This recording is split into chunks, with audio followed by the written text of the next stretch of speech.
Wilayah perairan laut zona ekonomi eksklusif adalah wilayah istimewa bagi Indonesia karena menjadi batas dengan negara lain. Wilayah tersebut sudah ditetapkan melalui Konvensi Perserikatan Bangsa-Bangsa tentang Hukum Laut atau UNCLOS. Ketetapan itu menjadikan Indonesia sebagai pemilik hak berdaulat di wilayah perairan ZEE, termaksud di Laut Natuna Utara atau LNU yang bernama Laut Cina Selatan dan berbatasan langsung dengan Vietnam. Konflik yang terjadi di LNU hampir pasti selalu berkaitan dengan aktivitas penangkapan ikan secara ilegal yang dilakukan oleh kapal ikan asing atau KIA berbendera Vietnam. Aksi tersebut bahkan didukung oleh negara tersebut karena selalu ada kapal pengamanan Vietnam. Konflik itu bisa terjadi karena KIA berbendera Vietnam jumlahnya banyak dan beroperasi menangkap ikan secara intensif di LNU. Ada sekitar 60 unit KIA berbendera Vietnam tersebut masuk ke LNU. Jumlah itu melebihi KIA berbendera negara lain yang ada di perairan tersebut. Dari hasil pengamatan citra satelit, IOG mengidentifikasi pola operasi KIA Vietnam di ZII Indonesia non-sengketa, yaitu dua kapal berlayar ke arah yang sama secara beriringan dengan jarak antar kapal antara radius 300 hingga 400 meter. Pola ini merupakan ciri khas kapal ikan dengan alat tangkap fire trawl. Tren operasi KIA Vietnam di ZII Indonesia non-sengketa diketahui sudah mulai muncul sejak tahun 2021 hingga sekarang, terutama hasil analisis pada Juni tahun 2022. Illegal fishing di zona ekonomi eksklusif Papua Nugini.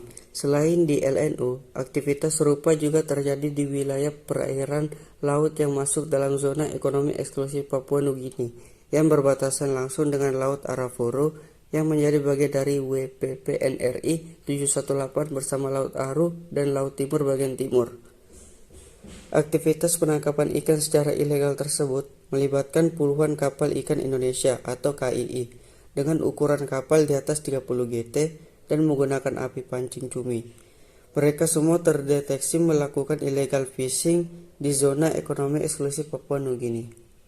Berdasarkan pengamatan sistem identifikasi otomatis atau AIS yang berjalan sepanjang Maret hingga Juni 2022, IOJI menyebut KII yang beroperasi menggunakan alat penangkap ikan jenis jaring tarik berkantong dari Pati, Jawa Tengah. Berdasarkan pasal 25 ayat 3 huruf C Peraturan Menteri Kelautan dan Perikanan Permen-KP nomor 18 tahun 2021 tentang penempatan alat penangkap ikan dan alat bantu penangkapan ikan di wilayah pengelola perikanan negara Republik Indonesia dan laut lepas, serta penataan andon penangkapan ikan kapal di atas 30 GT dengan JTB juga dilarang beroperasi di atas 30 mil laut oleh Kementerian Kelautan dan Perikanan atau KKP.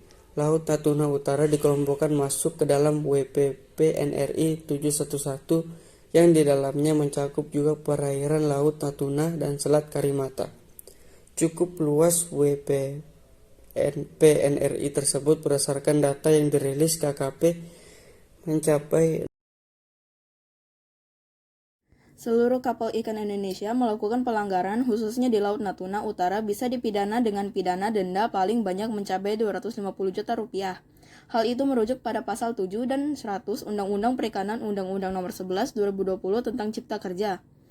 Selain denda, merujuk pada pasal 130 ayat 2 Permen KP nomor 58 tahun 2020 tentang usaha perikanan tangkap.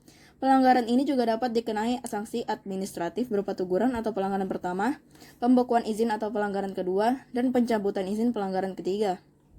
Tak hanya secara pidana, Indonesian Ocean Justice Initiative merekomendasikan KKP untuk mengeluarkan moratorium terhadap perizinan baru dan perpanjangan izin kapal-kapal dengan API jenis JTB. Cara tersebut diharapkan bisa mencegah munculnya potensi konflik horizontal.